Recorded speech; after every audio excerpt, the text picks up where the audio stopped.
السلام عليكم. بسم الله والصلاة والسلام على رسول الله صلى الله عليه وسلم. إن شاء الله في الفيديو ده هنتكلم عن رابع properties الخاص بال MHC جين. تمام. ودي خاصة نتكلم عن تفاصيل أكتر على مستوى الجيناتيك الخاص بال MHC لوكس. تمام. الخاصية الرابعة اسمها ال inheritance pattern للهيومن ليكوسايت أنتيجين جين. طبعا ده تفاصيل اكتر عن الكلاس 1 والكلاس 2. طيب اول حاجه الكلاس 1 الجينيتك اورجانيزيشن بتاعته. قال لك ان الهيومن بيمتلك 3 principal classical من الكلاس 1 لوك. تمام. عندنا فيه هيومن ليكوسايت A و B و C. تمام. اي هيومن بيكون فيه 3 دي عند الكلاس 1 في ال MHC لوكس. طيب كل شخص بيinherited 1 haplotype من واحد maternal وواحد paternal لل 3 principal classical class 1. يعني الهيومن ليكوسايت A بيجي 1 allele من الماترنال 1 allele تاني من الباترنال، كذلك البي كذلك السي. فبالتالي الكلاس 1 molecule ده بي expressed co-dominantly ل 6 distinct class 1 molecule. عندنا ال A فيها 2، عندنا ال B فيها 2، عندنا ال C فيها 2 من كل البيرنت. تمام. فده كله بيكسبريس على السيرفس بتاع النيوكليوتايد سيلز. تمام. طب الاستراكشر بقى بعد ما بيكسبريس، بعد ما بينكود الجينات دي على الام اتش سي جين، على الام اتش سي لوكس وات ايفر. قال لك ان الكلاس 1 مولكيول بيتكون من 2 بارت. الجزء الاولاني جزء polymorphic highly polymorphic واللي هو الالفا تشين. تمام. ده بينكود بالهيومن ليكوسايت لوكس ال A او ال B او ال C. الجزء الثاني اللي هو ال B2 مايكروجلوبولين ده بينكود اصلا مش من ال MHC لوكس خالص، لا ده بيكون خارج عن ال MHC لوكس اصلا، بينكود من الكروموسوم 15. الكروموسوم 15 وال B2 مايكروجلوبولين ده بيكون نون بوليمورفيك. يعني الاستراكشر في الكلاس 1 البوليمورفيك اللي هو الالفا بس، الالفا تشين. تمام.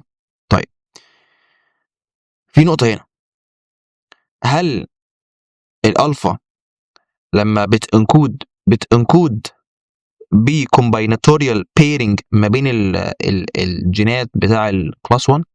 طب يعني ايه كومبايناتوريال؟ يعني بيكون في تعاون ما بين مثلا الجين الاي والبي او الاي والسي او البي والاي او البي والسي. هل بيكون في كده؟ هل عشان خاطر ينكود الالفا تشين بينكود بكومبايناتوريال بيرنج؟ قال لك لا. قال لك ان واحد بس من اللوكس بتاع الكلاس 1 هو اللي بينكود الكومبليت الفا تشين بس، فمش بيحصل كومبايناتوريال بيرنج ما بين الكلاس 1 لوكس. تمام. وال الاكسبريس بتاع البي 2 مايكروجلوبولين لان هو نون بوليمورفيك، فقال لك ان الاكسبريس بتاعته الاكسبريشن بتاعته بتكون فيكسد. تمام. كمان في الالفا الاكسبريشن بتاعته في ايا كان من اللوكس برضو بتكون بريدكتبل، يعني برضو فيكسد وبتكون متوقعه لان هو بيكون خلاص نفس الجين. تمام. نفس الجين اللي هينتج البروتين سيكونس عشان خاطر يديني الاستراكشر بتاع الام اتش سي كلاس 1. تمام. فده الكلاس 1. والكلاس 1 يعني ما بيكونش فيه ريبرتوير من البيبتايد بايندينج جروف على الريسبتور بتاعته اللي هو بيبايند عليه الانتيجين الخاص بالميكروب عشان يعرضه للتي ليمفوسايت. تمام. فاما ليه؟ لان هو زي ما احنا لسه قايلين دلوقتي ان الالفا تشين بينكود بواحده بس من السكس لوكس خاص بالكلاس 1. اما الكلاس 2 ده بتكون مور كومبلكس. تمام. كمان السبب التاني قال لك ان الكلاس 1 البوليمورفيزم واحده بس، اللي هو الالفا تشين بس. هي دي الوحيده هي دي الوحيده اللي بتنكود ب1 لوكس من الكلاس 1. تمام. وهي دي الوحيده اللي بتكون بوليمورفيك بس. اما في الكلاس 2 قال لك بيكون في جزئين بوليمورفيك، الالفا تشين والبيتا تشين. تمام. كمان قلنا ان في الكلاس 1 الالفا تشين مش بتنكود بكومبايناتوريال كومبايناتوريال بيرنج، لا. قلنا ان مفيش تعاون ما بين الجينات اللوكس والتاني عشان خاطر اكسبريشن وانكود الالفا تشين. اما هنا في الكلاس 2 قال لك ان الالفا تشين والبيتا تشين ده الاثنين بوليمورفيزم وبينكود بسيبريتد جين عند اللوكس. تمام. فبيحصل كومبايناتوريال بيرنج. طيب اللي بينكود بقى ايه هو انواعه؟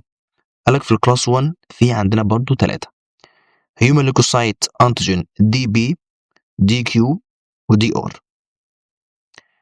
تمام. ففي هنا هاي ديستنكت يعني من الريبرتوير اللي هنقول دلوقتي. اول حاجه هنتكلم على الدي بي والدي كيو بس. طيب الدي بي والدي كيو الاثنين بينكود الالفا تشين او البيتا تشين. يعني مثلا الالفا تشين ممكن تنكود من واحد جين اللي هو الدي بي، ممكن ينكود بالدي بي A1 او الدي كيو A1. تمام. يا ده يا ده. كذلك البيتا تشين بتنكود بجين سيبريتد جين تاني غير الاي. تمام. اللي هو ممكن يكون الدي بي بي 1 او الدي كيو بي 1. تمام. وطبعا الكونتريبيوشن او الكومبايناتوريال ما بين الجينات دي تمام طبعا بتكون من كل البيرنت. ففي نهايه الامر بيكون عندنا واحد بس من الفا تشين وواحد بس من البيتا تشين. طيب دلوقتي لما بينكود الالفا او البيتا من احد اللوكس اللي موجود، هل في فرق بين هو الاثنين ينكود من نفس الكروموسوم بتاع الوان بيرنت ولا بيكون من different parent؟ قال لك بيكون في فرق. بيكون في فرق في الاكسبريشن سواء سيس او ترانس بيرنج. لو الالفا والبيتا تشين حصل لهم انكودد ب بالجينات اللي على نفس البيرنت كروموسوم، يعني مثلا على سبيل المثال نفس الام بس او نفس الاب بس، فدي اسمها سيس بيرنج. اما لو الالفا والبيتا مثلا الالفا من كروموسوم الاب والبيتا من كروموسوم الام، فده بيكون اسمه ترانس بيرنج. تمام. فكل العمليات دي وكل الديستنكت بروبرتيز دي بتدينا ان بيكون في ديستنكت نمبر من الهيتيرو دايمر الخاص بالدي بي والدي كيو.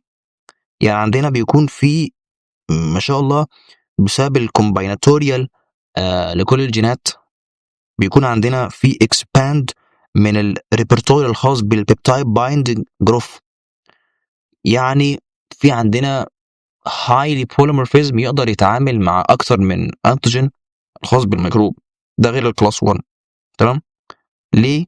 زي ما هو لسه قايلين عشان خاطر السلسلتين اللي متكونين الالفا تشين والبيتا تشين ده الاثنين هايلي بوليمورفيزم، والاثنين ممكن بيكون في طبعا ديستنكت ستراكشر منهم، وبيكون في اختلاف سواء سيس او ترانس بيرنج لو من كروموسوم الاب او من كروموسوم الام.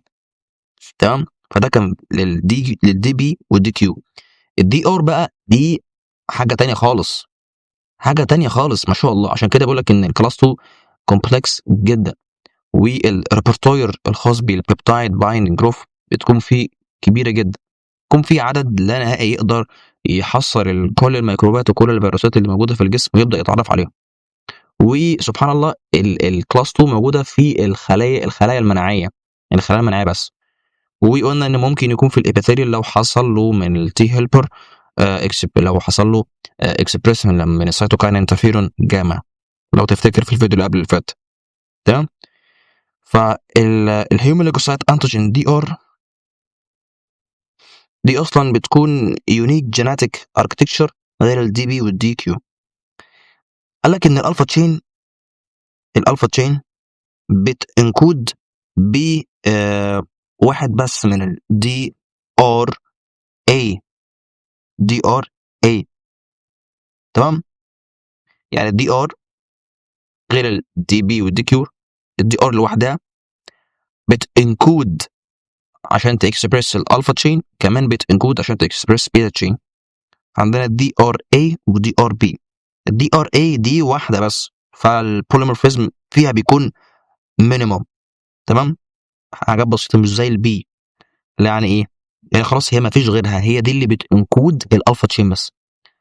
تمام. ما فيش ديسكونكت تشينجز في الاستراكشر بتاعتها.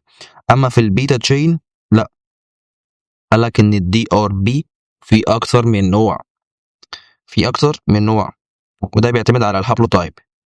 فقال لك يعني ممكن بعض الاشخاص بيكون في واحد بس من الدي ار بي 1، اما في هابلوتايبس تانيين بتكون فيها دي ار بي 3، دي ار بي 4، دي ار بي 5. فعندنا في 3 احتمالات للدي ار بي، وبالتالي ده بتكون highly polymorphism اكتر من الدي ار اي. لان ممكن هنا الدي ار بي 3 يرتبط مع الايه، او الفور يرتبط مع الايه، او الفايف يرتبط مع الايه. تمام. فبالتالي هنا بي البيتا تشين هنا بتكون distinct structure وفي البوليمورفيزم. تمام. طبعا مع الدي ار اي.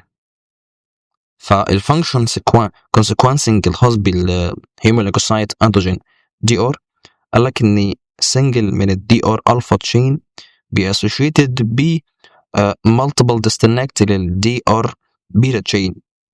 تمام. فالعمليه دي الخاصه بالدي ار، قال لك ان هي بتبروديوز different من الهيتيرودايمرز للهابلوتايب الواحد. ده طبعا بيكون بجانب الدي بي والدي كيو. تمام. فالتي ار لوحدها بيكون فيها فانكشن لوحدها في الديفرستي بجانب الدي بي والدي كيو. طيب comparison ما بين كل الانهيرتنس باترن الخاص بالهيومن ليكوسايت انتيجين جين كله.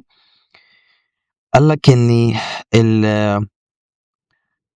طبعا comparison ما بين الكلاس 1 والكلاس 2. والكلاس 2 في عندك دي بي ودي بي ودي كيو ودي ار لوحدها. فاللي تشين بتنكود في الكلاس 1 بواحده بس من اللوكس، وبالتالي بيكون في سنجل بوليمورفيك للالفا تشين. اما في الدي بي والدي كيو في الدي بي والدي كيو في الكلاس 2، قال لك بتسبريت ب بوليمورفيك من الاي وبوليمورفيك من البي سواء سيس او ترانس. لكن في الدي ار قال لك بتكون واحده بس من الاي الفا تشين، من الالفا تشين، و مالتيبل من البيتا تشين. تمام. البي 2 مايكروجلوبولين طبعا ده بيكون نون بوليمورفيك في الكلاس 1، اما في الكلاس 2 كله ما بيكونش موجود. طب الانتراليك بيرنج اللي هو عمليه الكومبايناتوريال بيرنج ما بين الجينز في اللوكس، قال لك في الكلاس 1 ما بيكونش موجود. تمام. زي ما احنا قلنا. اما في الكلاس 2 سواء في الدي بي والدي كيو والدي ار بيكون موجود سواء سيس او ترانس. تمام. السورس بتاع الديفرستي في الكلاس 1 بيكون في اللوكس بوليمورفيزم. اما في الكلاس 2 دي بي ودي ار دي بي ودي كيو اسف، بيكون في اللوكس بوليمورفيزم، ولكن مش زي الكلاس 1 لوكس بوليمورفيزم بس اللي هو انا من الجين واحد بس من احدى الجينات اللي معايا، لا بيحصل كومبايناتوريال بيرنج. تمام. كذلك في الدي بي ار. تمام. تمام. ده كان موضوع فيديو النهارده. تمام. عن رابع صفه من صفات الام اتش سي جين، واتكلمنا اكتر جيناتيكلي اكتر عن اللوكس الخاص بالهيومن ليكوسايت انتيجين الكلاس 1 والكلاس 2. تمام. اتمنى الفيديو ده يكون مكمل للفيديوهات اللي فاتت. لو عندك اي سؤال اي استفسار سيبه في الكومنتس وان شاء الله نبدا نجاوب عليه. سبحانك اللهم وبحمدك اشهد ان لا اله الا انت استغفرك واتوب اليك. السلام عليكم.